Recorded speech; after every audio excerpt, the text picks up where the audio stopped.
देगा तो पैसा लेना है, लेकिन वोट नहीं देना है। न्यूज़ का समाचार होगा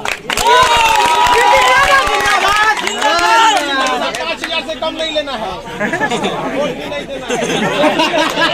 क्योंकि जान लिया कि 1,000 रुपया 5 साल के लिए 54 पैसा के बराबर भीख मंगो 5 रुपया ले। हर जगह ना पोटेंशियल होता है, लेकिन उसको ढूंढने वाला आदमी चाहिए। अब हमारा छोटा भाई पंचायत में बना, मुखिया बना, करप्शन जीरो किया, और उस करप्शन को जीरो करने में ना इनसे मेरी बात होती थी, इनको नानी याद आ जाती थी। कहते सर बड़ा परेशान होता हूँ, क्योंकि एक स्तर नहीं है ना करप्शन का, चेन बनी हुई है, सबको ब्रेक करना पड़ता है। और बहुत विधानसभा चलेगी तो एक ही मुद्दे पे रोजगार चाहिए। अच्छा सर, बहुत लोग ये कयास लगा रहे हैं कि मुखिया थे तो डीएम से भीड़ जाते थे, अब विधायक बन जाएंगे तो किससे भिड़ेंगे? अच्छा, हम इनकी इसी चीज से तो प्रभावित है।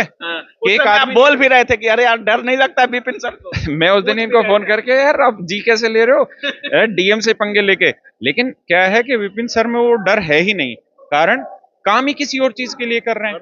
इलेक्शन का फेस्टिवल बिहार के अंदर आपके सामने है, और मैं बात कर रहा हूं कि 2025 का जो विधानसभा की जो इलेक्शन होगी बिहार की, इसमें 243 सीटों के अंदर जो इलेक्शन हो रही है, उसमें अलग अलग पार्टी के अलग अलग क्षेत्र से, अलग अलग विधानसभा से इलेक्शन के लिए अपना जो है कैंडिडेट खड़ा किए हैं। बहुत सारे ऐसे कैंडिडेट हैं जो किसी पार्टी से नहीं है, निर्दलीय हैं।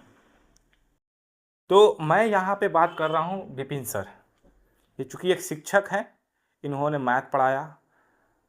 ये एक शिक्षक, ऐसे शिक्षक हैं जो बच्चों को पढ़ाने के साथ साथ ये राजनीति के अंदर अपना कदम रखे, और इन्होंने जो है अपने क्षेत्र से मुखिया के इलेक्शन भी लड़े, और पिछले 5 सालों से ये जो अभी प्रेजेंट में मुखिया भी हैं। और इस बार जो इन्होंने घोषणा किया कि जिस महानार विधानसभा क्षेत्र से विधायक के पद पर इलेक्शन लड़ेंगे, लेकिन निर्दलीय लड़ेंगे। मैं समर्थन किसी पब्लिकली जो है किसी भी पार्टी का नहीं करता हूँ, और ना ही किसी के लिए मैं बोलता हूँ कि आप भी समर्थन करिए, लेकिन एक ऐसे टीचर जो बिहार के अंदर शिक्षा के साथ साथ मुखिया रह करके इन्होंने जो काम किया, उन सारे गांव के जो प्रधान, जो मुखिया होते हैं, उनके लिए एक प्रेरणा है कि जिस तरीके से इन्होंने 5 साल के अंदर जो काम कराया शिक्षा के साथ साथ, वो बहुत कम ही मुखिया ऐसा कर सकता है। और ये जो है आप लोगों के बीच में जो है आगे के राजनीतिक आपके साथ, आपके बीच, आपके हितैषी, आपके लिए, आपके कंधा में कंधा मिलाकर चलने के लिए ये इंसान आपके बीच में अगर आज आया है, तो आपको यहाँ पर समर्थन करने की ज़रूरत है। और जितने भी महानार विधानसभा के क्षेत्र के जितने भी निवासी हैं, मैं आप लोगों से एक निवेदन करता हूँ कि आप एक बार ज़रूर इनको 5 साल के लिए मौका दीजिए। देखिए, बहुत कम शिक्षक लोग जो है राजनीति के अंदर आते हैं, और कहा जाता है कि शिक्षक को राजनीति के अंदर नहीं आना चाहिए। नहीं, ऐसा नहीं है। एपीजे अब्दुल कलाम राजनीतिक में भी थे, और वो एक शिक्षक के तौर पे भी काम किए, साइंटिस्ट भी थे। डॉक्टर जाकिर हुसैन, मौलाना अबुल कलाम आज़ाद, आप एग्जाम्पल ले सकते हो डॉक्टर सर्वपल्ली राधाकृष्णन जी के। ये सारे लोग शिक्षा के साथ साथ इन्होंने राजनीति के अंदर काम किया।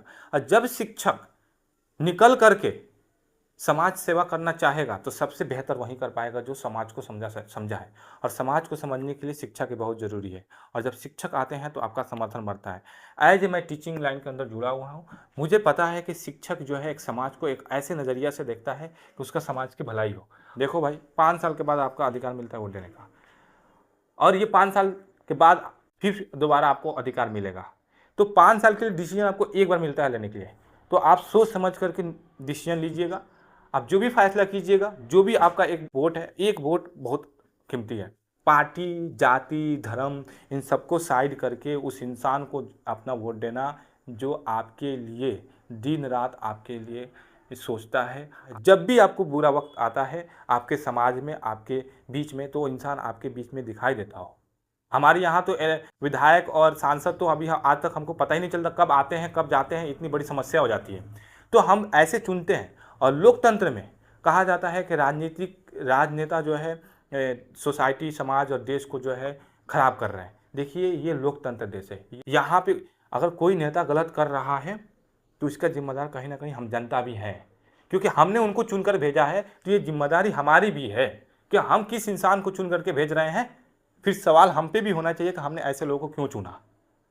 तो लोकतंत्र देश है, इसका सबसे बड़ा फ़ायदा जो है जनता को होती है कि जनता के द्वारा चुन करके वहाँ पे भेजा जाता है। अगर जनता गलत लोगों को चुन करके भेजेगी। तो जिम्मेदार गलत लोग नहीं है, वो जनता है, क्योंकि जनता के पास अधिकार था, उसने उस इंसान को चुना। इसलिए अपना वोट का अधिकार आप सही तरीके से करिए। 5 साल के बाद ही फिर आपका अधिकार ये मिलने वाला है। तो जब भी आपको लगे ना कि ऐसे व्यक्ति को चुनना, तो उसका पास्ट उठाकर देखना कि जब वो किसी पोस्ट पे नहीं था तो आपके बीच में कैसे काम करता था, जब वो किसी पद पे नहीं था तो आपके लिए क्या किया। इसीलिए मैं सभी लोगों से एक बार कहूँगा कि जब भी आप वोट देने जाओ, चाहे किसी भी पार्टी को दो, एक बार आप सोच समझ करके वोट दो। और मैंने सर के लिए इसलिए समर्थन किया क्योंकि ये जो है बिना किसी पद के वो काम किए, जो पद होने के बाद भी बहुत सारे लोग अपनी जिम्मेदारी को समझ के काम नहीं कर पाते हैं। जब ये मुखिया कुछ भी नहीं थे तब इन्होंने वो काम किया जो आज मुखिया होने के बावजूद भी बहुत सारे लोग अपने समाज और अपने क्षेत्र के काम नहीं करते हैं, जो इन्होंने मुखिया से पहले कर दिया। इसलिए मैं इनका समर्थन कर रहा हूँ।